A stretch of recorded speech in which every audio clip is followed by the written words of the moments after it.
thing that we learned by doing science for 400 years is something called naturalism. The idea that there is only one reality, that there are not separate planes of the natural and the supernatural, that there is only one material existence, and we are part of the universe. We do not stand outside of it in any way. And the way that science got there is through basically realizing that human beings are not that smart. You are not Vulcans, you're not Mr. Spock, you're not perfectly logical. We as human beings are subject to all sorts of biases and cognitive shortcomings. We tend to be wishful thinkers and to see patterns where they're not there and so forth. And in response to this, science developed techniques for giving ourselves reality checks, for not letting us believe things that the evidence does not stand up to. One technique is simply skepticism, which you may have heard of. Scientists are taught that we should be our own theory's harshest critics. Scientists spend all their time trying to disprove their favorite ideas. This is a remarkable way of doing things that is a little bit counterintuitive, but helps us resist the lure of wishful thinking. The other technique is empiricism. We realize that we are not smart enough to get true knowledge about the world just by thinking about it. We have to go out there and look at the world. And what we've done by this for the last 400 years is to realize that human beings are not separate, that the world is one thing, the natural world, and it can be understood. This is very counterintuitive. This is not at all obvious, this naturalism claim. When you talk to a person, they have thoughts and feelings and responses. When you talk to a dead person, a corpse, I hate to be morbid here, but you don't get those same responses, those same thoughts and feelings. It's very natural, very commonsensical to think that a living person possesses something that a corpse does not. Some sort of spirit, some sort of animating soul or life force. But this idea, as it turns out, does not stand up to closer scrutiny. And a big step towards realizing this was made back in the 1600s by a remarkable woman named Princess Elizabeth of Bohemia. They made princesses differently back in the 17th century. Elizabeth carried on a years-long correspondence with René Descartes, who famously tried to develop a theory of mind-body dualism.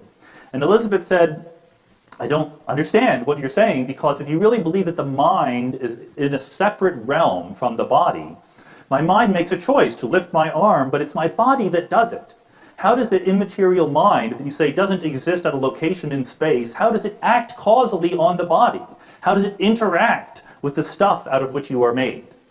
And Descartes never came up with a reliable, believable response to this objection. Of course, these days, the objection is enormously stronger. We would say, you are made of atoms.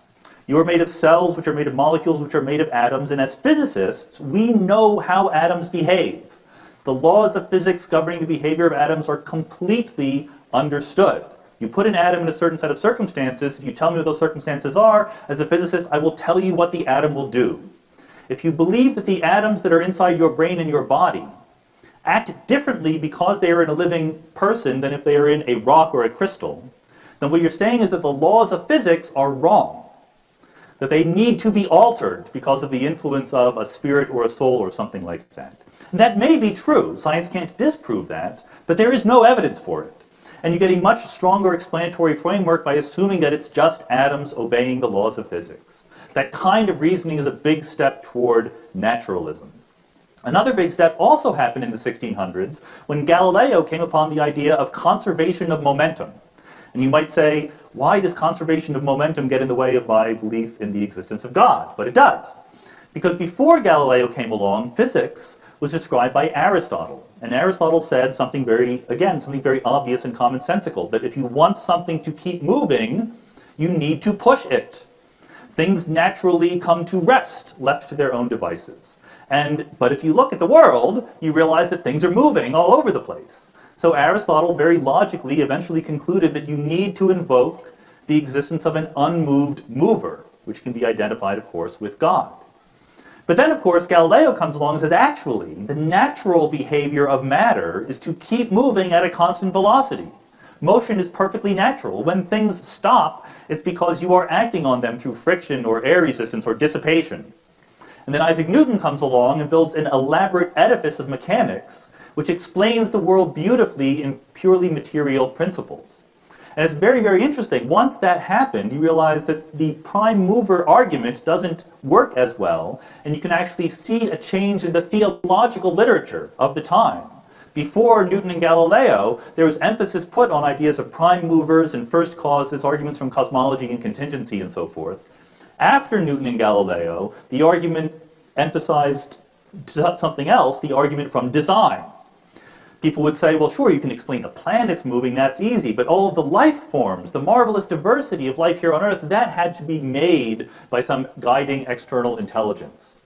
In fact, in the 1700s, Immanuel Kant said, there will never be an Isaac Newton for a blade of grass.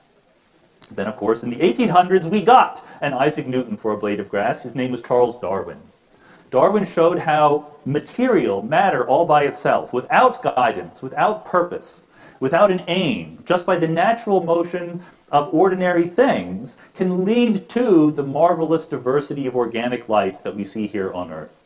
That was another huge step in the direction of naturalism. Now, of course, I could go on. We could talk about modern cosmology and the origin of the universe. We could talk about neuroscience and what consciousness is and so forth. But I don't want to do that right now. We can maybe talk about it later. But I don't want to do it right now basically because it's kind of boring. And the reason why it's kind of boring is because the argument is finished. The debate is over. We've come to a conclusion. Naturalism has won.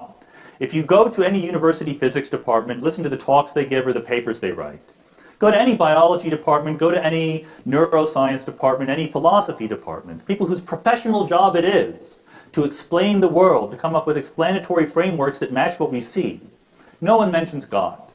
There's never an appeal to a supernatural realm by people whose job it is to explain what happens in the world. Everyone knows that the naturalist explanations are the ones that work.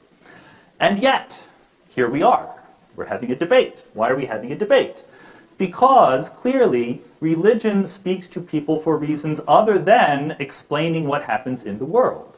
Most people who turn to religious belief do not do so because they think it provides the best theory of cosmology or biology.